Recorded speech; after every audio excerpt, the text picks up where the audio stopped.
Hello, everybody. Welcome to our chat today. We want to talk about your healthy habits that are actually hurting you. This might be shocking to hear, and you might think you are doing exactly the right things because you've heard them. You've heard this be preached over decades of what you should be doing. And here to find out some of the things that you've actually implemented in your daily life, these habits that you've built are actually hurting your results and not helping you. It's exactly what we're going to dive in today, and we are excited that you are here. I am thrilled that you're taking your time to either be here live or watch the replay so that you know that the things that you're doing are making a difference in your life on the positive side and not hurting your progress. We spend way too much time building these habits and being intentional. The last thing we want to do is be in a place where it's actually hurting you. So that is what we're going to cover today. I hope you are finding yourself enjoying this Friday, knowing that you're going into the weekend feeling well. You're going into the weekend feeling energized instead of looking forward to the weekend because you're trying to escape your week. And that's exactly what we do, Jeff and I, when we are coaching our clients. We're helping you create a life you want to live Monday through Friday, Saturday, and Sunday. Not escape from the week and just binge all weekend because you're trying to get away from the hard life that you have through the week. So that being said, we are excited to talk. Of course, I am talking for Jeff today. It is me. And guys, what you need to know when you work with Jeff and I is that's exactly what you do. You work with both of us. And so you get us both throughout the day, sometimes just me, sometimes just him, but we speak throughout the day, all through the week, just talking about what you guys are sharing, what you guys are struggling with. And we are constantly coming up together and planning on how to help you. So that being said, let's dive right in. What are the healthy habits that maybe you have in your life that are actually hurting you? So I am going to let in a few people. So if you see me move and do a few things, I'm just letting participants come in and join us. But stay with us through the end because not only are we going to talk about the healthy habits that might be hurting you, we're also going to I'm going to give you some actionable items for you to take away to make sure, right, that you are implementing things that are actually helpful. So we're going to start with naming out those things that might be hurting you, but then give you things that you can implement starting today. And they are not hard, all right? So the first thing that we often see is, you're hearing protein, protein, protein, protein, right? So you've started your day with protein, all right? You've gotten up, you're having breakfast, you are going for those 2 eggs. I mean, you go to any restaurant, what is the typical dish? It has 2 eggs. So 2 eggs should be sufficient, right? Well, guys, here's the thing, 12 grams of protein. That's it. There's only 12 grams of protein in those 2 eggs. And if we're trying to hit 30, 40, 50 grams of protein at every meal, 2 eggs are not cutting it. So that's where I want you to think outside of the box. I want you to realize that the eggs that you're having, they're not hurting you, right? They're absolutely making a difference in your day. It's whole foods is what we're going for, right?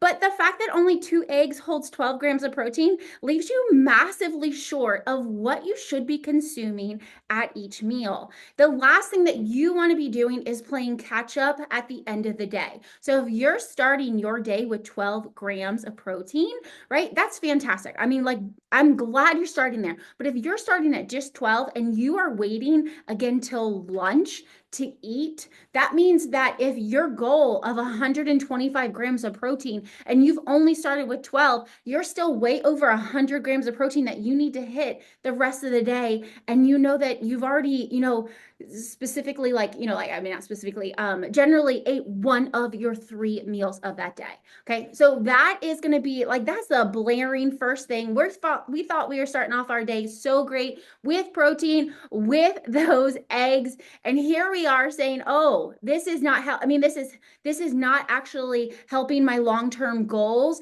if I am relying on those 2 eggs to actually get the protein that I need each day. Now, you might be asking, how much protein should I be having, right? You're giving these examples of 30, 40, 50. Well, it really depends on where you currently are, what your goals are. Okay. There is no magic number that every person needs to hit, right? Like, as far as like, I can say 100 grams of protein, and that might be sufficient for one person, but it's not sufficient for the other person. And even if you took the same person, but I mean, the same like age, same weight, and same activity level, they might have different goals, right? So maybe someone actually needs more protein or less protein than the other person. So that's something that we do when we work with you as your coaches, is developing a plan for you that's specific to you and specific to your goals that you're trying to reach. So while I want you to continue to eating eggs for breakfast, I also want you to be adding other things to your breakfast so that you get a great start to your day in making sure that you have, you're revving up your metabolism, you're feeding it. The other thing too is that protein, it helps satiate you, right? The last thing we want you to do is eat breakfast and an hour later be starving again. And if you're not consuming enough for breakfast, that's exactly what would happen to you. We're talking breakfast, but something else that maybe you have heard and you do often is that mentality of those 6 small meals throughout the day. Like, don't eat big meals. We want to make sure that we're eating all throughout the day. Guys, this is actually something that's not helping you. This is actually hurting you. By eating all day long, what you're doing is constantly keeping an elevated blood sugar level in your body. That's not what we want. This is what creates a lack of insulin sensitivity. If you hear the term insulin resistant, it's because your body now has this new level. It needs to pump more and more insulin into your body to regulate your blood sugar, because the amount that it used to use, it no longer works. It doesn't respond to it like it used to. And part of the reason is because we're constantly feeding our body. If we're constantly feeding our body, our blood sugar constantly stays up and it no longer has this like drop for a certain period of time between your big meals. So we want you to eat 3 meals, right? 3 meals. Yes, you might need a snack in there, but long are the days and long ago is the advice that we're leaving of the eating the 6 small meals, or make sure you're eating every hour. We're done with that. We know that that is actually hurting us and it is not helping us. The other thing that might be hurting you is your salad at lunch. I know that sounds kind of crazy because I am a whole food advocate, but what we often don't consider when we're having our salad is the actual makeup of our salad.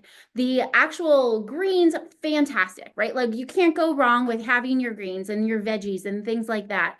But it's those add-ins and those toppings that either make or break the salad. Sometimes it's not what's in our salad, it's actually what's missing from our salad. If you are the person who is bringing the salad every day for lunch, or maybe you're going out to eat and your go-to is a salad because it feels like the healthiest option on the menu, you might be surprised to hear that actually it might be one of the highest fat items. It might be the highest carb items. And it actually probably is one of the lowest amount in protein. And we're going off of the conversation we just had about needing a certain amount of protein at every single meal. If we're relying on our salad to meet those dietary minimums that we want each meal, we might be shortchanging ourselves. So things to think about: the dressing. A key thing for you to do is order your dressing on the side. Now, you might think, okay, well, I'm going to go with the low fat, fat free, because clearly that's the better option. Because I'm going to sit here and tell you how loaded dressing is with fat. But on the flip side of that, when we swap our ingredients out and pull the fat out, one thing you need to know is fat is flavor. So if we're pulling the fat out of our foods, out of our dressings, we need to replace it with something. And what you'll often see is we're replacing it with sugar. With sugar. We don't need sugar in dressing. What sugar are you adding to, like, the big amounts of sugar are you adding to dressings that you're making at home if you were to make it homemade? The answer is minimal, if any, at all. And so we know that adding this sugar is not helping us either. So, consider getting your dressing on the side, and consider getting something like a regular vinaigrette. And I mean, yeah, we can talk about the fact that your your salad dressings probably have some inflammatory oils in there, but I'm going to go what's the better option, not necessarily the best option, okay? Because I want to make this lifestyle doable for you, especially if you have that busy lifestyle, especially if you find yourself eating out and you're at these restaurants. Like what is the best option? Well, we're going to go with the better of the two, which is going to be, if I'm going to give you a fat-free dressing, or I'm going to give you just a regular dressing, I want you to go with the regular dressing and use just less, okay? Oftentimes it's just our greens that need that flavoring of the dressing instead of everything, because if you're getting things on top of it, it's bringing flavor. If you're getting shrimp on your salad, if you're getting beets on your salad, obviously it's fall season around here, so I have that on my mind, right? Your cheeses, if you're getting cheese on there, all of those things, they have the flavor. You don't need the dressing for those. Typically, it's just to kind of spice up those greens that can kind of be a little bit bland. So get your dressing on your side. The other thing to consider is adding a protein to your salad. It might come with chicken.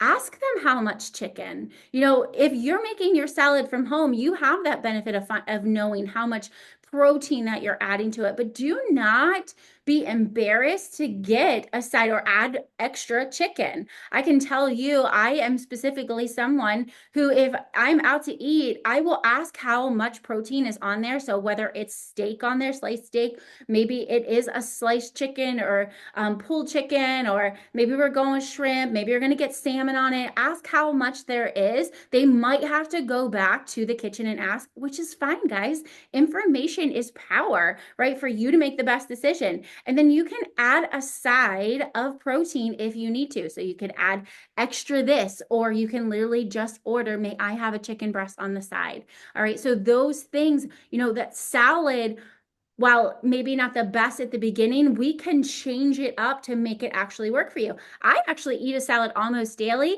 but I can't go off of what I just order or what I just picked up at the store or the basic greens. I know that I need to add a significant amount of things to it if I'm going to make it a meal. I'm going to need some healthy carbs to it. I'm going to need some healthy fats. If you are dairy free, nuts and seeds are a great way to boost your salads without bringing in the dairy, if you wanted to boost those fats. The other thing for carbs, if you like fruit on your salad, that's a wonderful.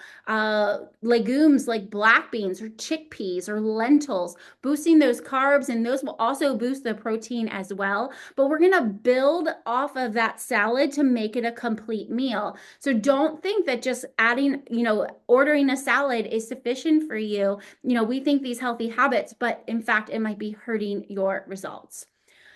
All right, we're going to talk about, if you are not eating enough throughout the week, you might feel really good because we've heard you need to burn more than you eat. So we don't eat, right? We say if we're hungry, we must be doing something right. Well, that is for the birds. I'm going to tell you, that is old thinking. That is simply not true. A fed body, fed muscles, right, is a thriving body. It's willing to work the way it's supposed to work if it knows it's going to be fed. If you are constantly in a deep deficit, what is going to happen is you are going to lead yourself to binging, right? You're going to, slow up your metabolism because you're going to be actually burning that lean muscle that you are trying to build in the gym because you're not feeding it. So it's not going to keep it. It's expensive for your body to keep it. Not only that, your body's going to downregulate its metabolism, right? So we need to keep it fed. We need to keep your hormones happy. How many of us want to blame our hormones for the reason we're not burning fat, when in fact, it's actually simple things that we're doing to actually stall our own progress and cause an imbalance in our hormones. It's not like we turned a certain age and our body has just decided that it wants to do whatever it wants.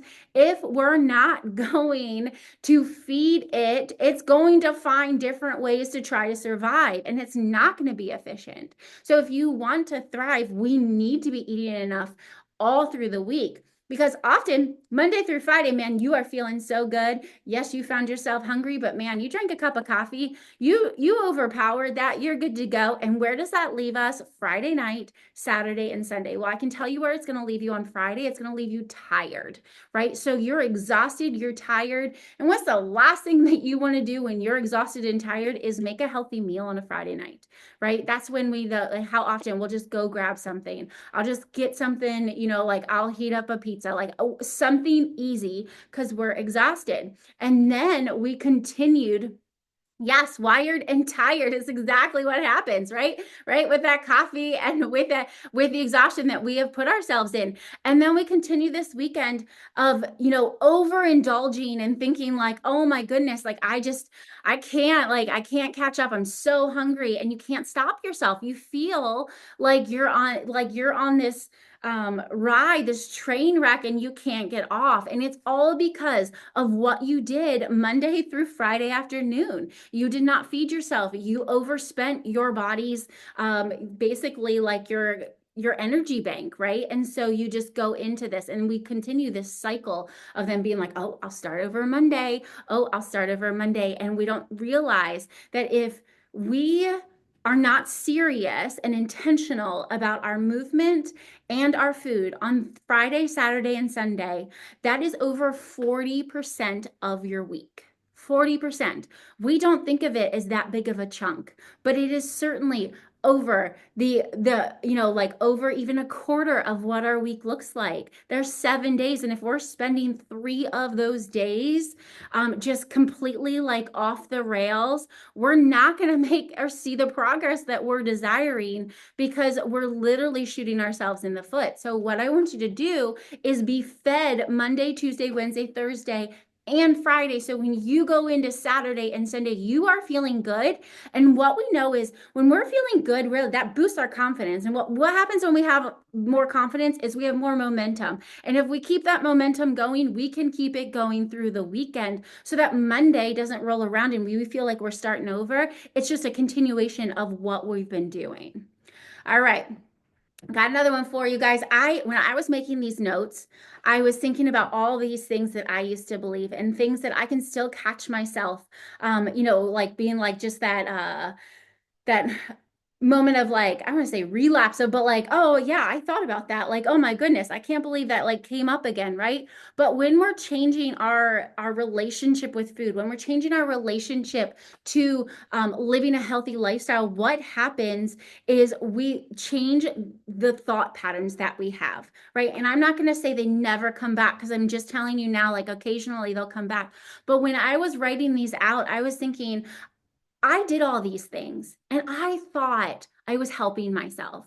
But it wasn't until 5.5 years ago when I got a deeper understanding of some different strategies that I realized these healthy things were hurting me. They also made it feel that I couldn't keep that lifestyle sustainable long term. I found myself even eating whole foods on this yo-yo of doing Whole 30s, and eventually it didn't work. It didn't work anymore. I felt disgusting. I hated carbs, right? Like I had no energy. I was like, this isn't like, what am I going to do? And I found a better way. And I brought my family on, and we literally, these healthy habits that I'm talking about, we rework them to work for us. Your body is not your enemy at all, right? Like your body is something that is special. It is uniquely made and it works all together. But if you are doing these things thinking it's helping you and you're not seeing the results, but we continue to do the same thing, man, that is literally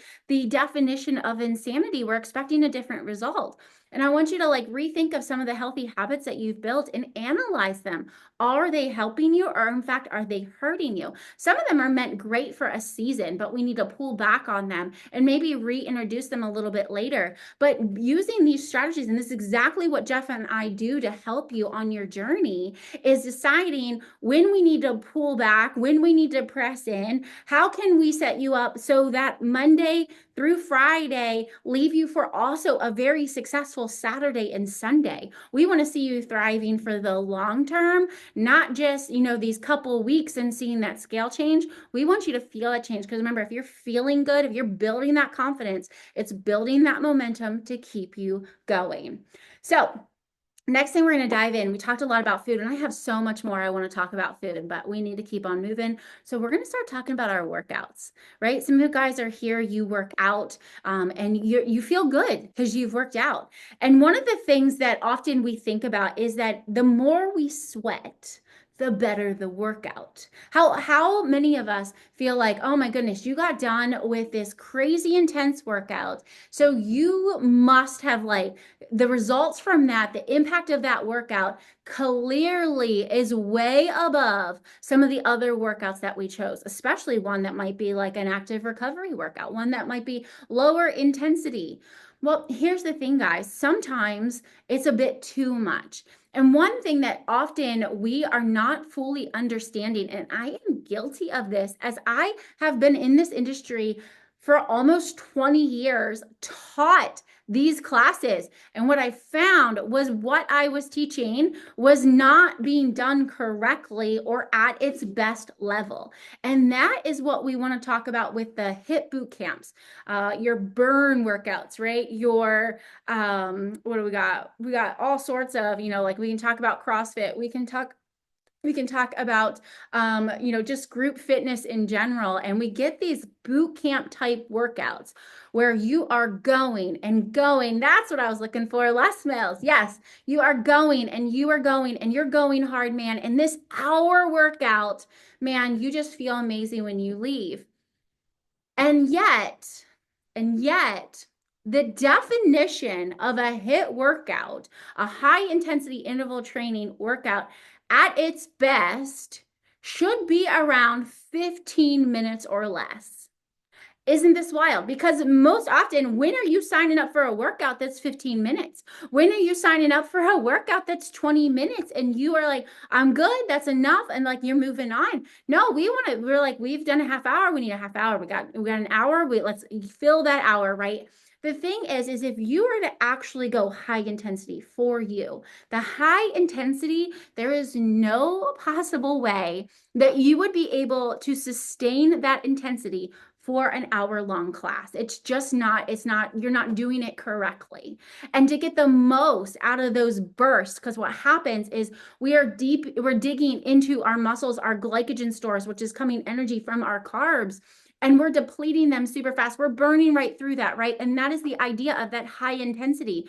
But if you're not going like full out, if you're not going to that high intensity, and I want you to read that high intensity doesn't mean high impact.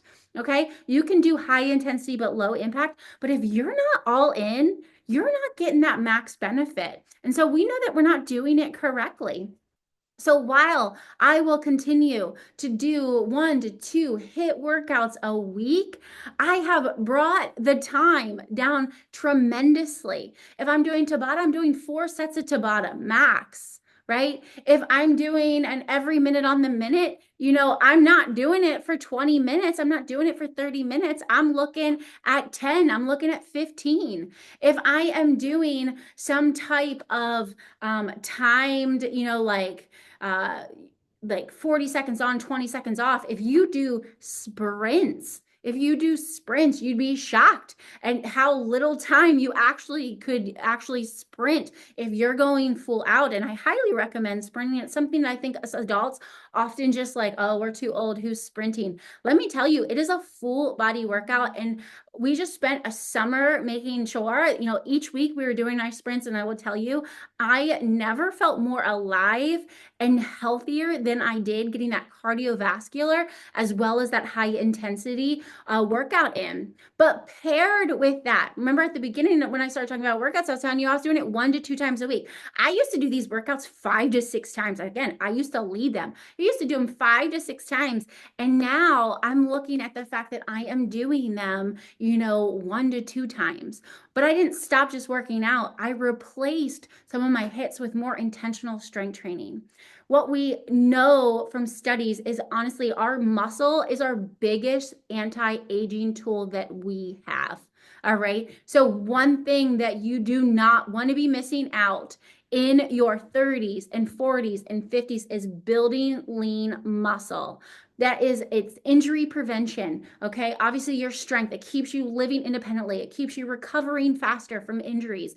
It gives the tone look that you want. And we want you lifting heavy. If you are still using your 5 pound weights and you've been using them since last year, since 2 years ago, 3 years ago. See, same thing with even with your 10 pound weights, and you are not seeing an increase. You're not following a good format of progressive overload. You are not pushing yourself where you need to. All right. So if those bicep curls with the weights are still a struggle as they were last year at this time, but that same weight, we need to be talking. We need to talk about different ways. And it might not be that you have to go buy, different like heavier weights right away. We can use those weights in a different way that would increase the strength that you have. But don't be stuck in these low weights and doing more reps. We're trying to build that lean muscle, and it takes breaking down for it to rebuild with more strength. The one thing that we often see is that people are afraid to lift heavy. It looks scary. You think you're going to be ripped. I'm telling you, it would take so much intentionality and really good genetics to beef up so fast and to get really bulky. Just, it's not the reality for people who are intentional like I am about my eating habits, my workouts. Me getting bulky would have to be something that I'm really, really focused on. And I'm spending so much more time than what you think I would need to get bulky. So don't be afraid to pick up those heavy weights, but make sure you're strength training. It becomes harder and harder as you age to build that lean muscle. It also becomes harder and harder to keep it. The nice thing is it's easier to keep muscle than it is to build it. So once you build it, it's easier to keep it. So if you're going through an injury, if you're going through a season it's a little busier, you're not in the gym nearly as much, know that that muscle memory is there, and what you need to do is still use it, but to keep it won't take nearly as much effort as it does to actually build it. All right, so I have a list of things I didn't even get to today because there's so many things with our healthy habits that we think we're doing that are actually hurting us. But I told you I was going to give you some things that I want you, some takeaways for you to implement starting today that are not hard. All right. They take a little bit of intentionality to build that new habit. But I'm telling you, when you wake up, that first meal that you eat, you are not going to rely on your 2 eggs to get you your protein. You are going to pair your eggs with other things because that eggs, man, that's bringing you that folic acid, bringing you so many vitamins, minerals, some good fats as well. But you're going to add, maybe even add some egg whites, a side of chicken sausage or lean turkey sausage. You might add things like oatmeal. You might add some sourdough. You might add some cottage cheese. You might add some yogurt to your morning. I also want you to get out of thinking you have to have breakfast foods. You might make an omelet that has, leftover taco meat in there, right? So I want you to like break away from just needing breakfast items in those moments. But we're gonna literally beef up our breakfast, right? Like when we go, and I want you to know breakfast is your first meal of the day. So whether you're having it at 7 a.m. or you're having it at 10 a.m., breakfast is break fast, right? We're breaking your fast. So we're having breakfast. You're also going to eat 3 solid meals. We're done with snacking all day. All right. We're going to give your insulin a chance to work and bring your blood sugar down. And then we're going to let it rest down there, right? Your body should not need to digest food all day long. It should have a break. And so we're going to eat bigger meals. All right. We're going to separate them out. We're going to stop with the snacking all day long. Next thing we're going to do is we're skipping that fat-free junk, right? Fat-free junk. No, remember, they pull the fat out and add sugar, and that's not what we want to do. All right, we're just going to use less of the full fat things. Our workouts, guys, strength is king. Strength is king when it comes to your workout. So you're going to still do your hit if you want to do your hit. You're going to pull back the time. You're going to rev up the intensity. You should not be able to talk when you are in the middle of your workout, right? Should be all in. But we're going to make sure that we're hitting 3 strength days a week. All right. How your splits, Jeff and I can help you figure out which split is best for you, but you might even move into 5 strength days. You might skip the hit altogether and you might move into 5 strength days, but strength is king. Muscle is your anti-aging tool that you are using on a regular basis. All right. What else do we got? All right, we got our walks. Oh, we're gonna walk. We didn't go into our walks and what it looks like, but what I'm gonna tell you to do is I want you to walk. I want you to walk every single day. And 10,000, I mean, they throw that out like that's a special number everyone needs to hit. I'd go for a range between 8 and 12,000. But what I want to talk about a recovery walk versus your cardio work, your recovery walk is a walk. You're not racing anyone. You're not in competition with anyone. It is to recover. You're getting movement in, you're getting your steps in, but make sure that you're not overdoing all of your workouts, all of your life, that you're just boom, boom, boom, boom, and it just feels so much. Bring it down. Go for a stroll. 2 times a week, there should be, a family walk, a friend walk. Maybe you're walking your dogs, and the pace has really pulled itself back. You're recovering. You're allowing your body to not like have that high demand at all times. All right, you guys, I want you to stop being in a hurry all the time. It is hard. I am an achiever. I am in a hurry all the time. All right. And so I want you to know that I get it, but I want you also to know that rest is key for your habits. All right. Rest is key for your success. And as you go into this weekend, pick one of the days to use as rest. We know, we traditionally, like, the Sabbath was meant for us, right? It was meant for us. And we need to do that with our bodies as well. We need to give it the rest that it deserves. And so as you go through these days and wanting to build new habits, I want to invite you to our new round, our new group of clients that Jeff and I are taking through 6 weeks of building back these healthy habits that will actually serve you and not hurt you. You're going to go through strategies that we're going to introduce, just slowly. We're not going to overwhelm you with all the things, but over 6 weeks, we're going to start figuring out things that work for you and that you can do long-term to see the results. We're going to find joy in the process. All right. We're not working and thinking that happiness and joy come at the end when we reach our goal. We're going to find a life that we like to live. When we said earlier, Monday through Sunday. All right. Not just Monday through Friday or not just Saturday and Sunday. We're going to create a lifestyle that you can do every single day, and it feeds off of each other, building that confidence, building that momentum to keep you going. If you want to join Jeff and I, do not hesitate, reach out, join us. We begin Monday. It is prep week. You don't have anything that you need to do before prep week. All right. We're going to spend next week literally just prepping to really dive in the following week. But know that this is your time. Think about where you are, where you want to be next year at this time. If you don't want to stay the same, you've got to start somewhere. And if you can't give it your all, right? Like you're like, well, I have a trip in these weeks, or I have this and I have that. Here's what I want to say. Doing something is better than doing nothing. So in 6 weeks, if you even checked out for an entire week, it doesn't even matter because you will still be 5 weeks ahead of where you were if you did nothing. So I want to encourage you, take this next step of investing in your health and seeing how it's actually doable and how what you do Monday through Friday can set you up for a really awesome Saturday and Sunday too. Guys, if you have questions, let me know. Thank you for joining us. Thank you for joining me. I hope you have a good Friday, and we'll chat later.